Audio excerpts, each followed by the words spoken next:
It's very technical, but it's also extreme. So it's a mixture of both. I get to go to places I would never have dreamed of. So I'm able to bring the athlete out in myself, but also the adventurer in myself. I'm Rachelle Simpson. I'm from Texas, USA, and I'm a cliff diver. Cliff diving is a mixture of technical sport and extreme sport. It's very similar to Olympic 10-meter diving. We're doing flips, twists, multiple. There's a few people who are doing 6 flips before they hit the water with 3 or 4 twists. If you can picture 10-meter diving, and the only difference is we land on our feet at the end. It's adventure, it's freedom. It's me getting to be someone I'm not.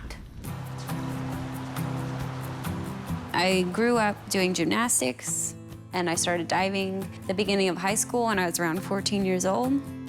And from there, I moved in doing performances, like shows. So this is my trophy collection. This one right here was the first one I ever won, so it does have a special place in my heart. And this one, really proud of this one. It's a World Series trophy. I won last year, but this year I was really proud to come back and win second time in a row. I prepare for cliff diving by training 5 days a week.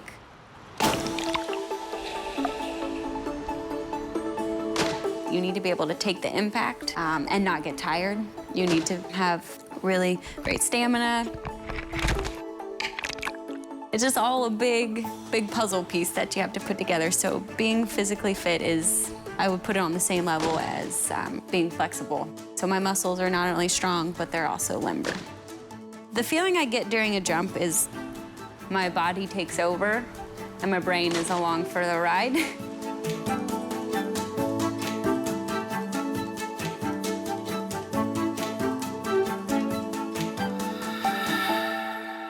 It's so important to be mentally focused because I find when you start to doubt yourself, when you start taking too long on the platform, that's when the mistakes happen. From 20 meters or higher, you can't afford to make a mistake.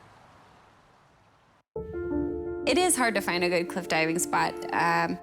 You would think that there's lots of places all around, but there's so many things that you need to have come together to make it work. You need a good jumping spot. It needs to be stable. The rocks need to not be loose, but if you're jumping and doing flips, you want it to be pretty solid. You also need to, how far do the rocks extend over the water? Do you need to jump really far? Do you clear rocks so you don't land on rocks? And then you need to make sure the water's deep enough. We're all a little afraid each time. There's never a point where you're just not afraid to cliff dive because it is so high, there's little room for error. But competition day, I find I forget that fear more.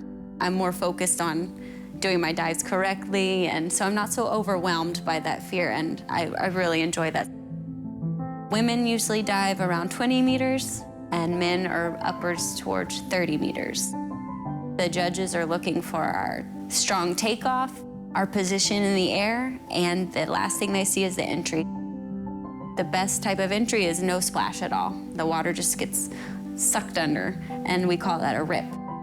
I think about my dives, visualize them, and then I walk up to the end, give the okay, arms up, count to 3, and go.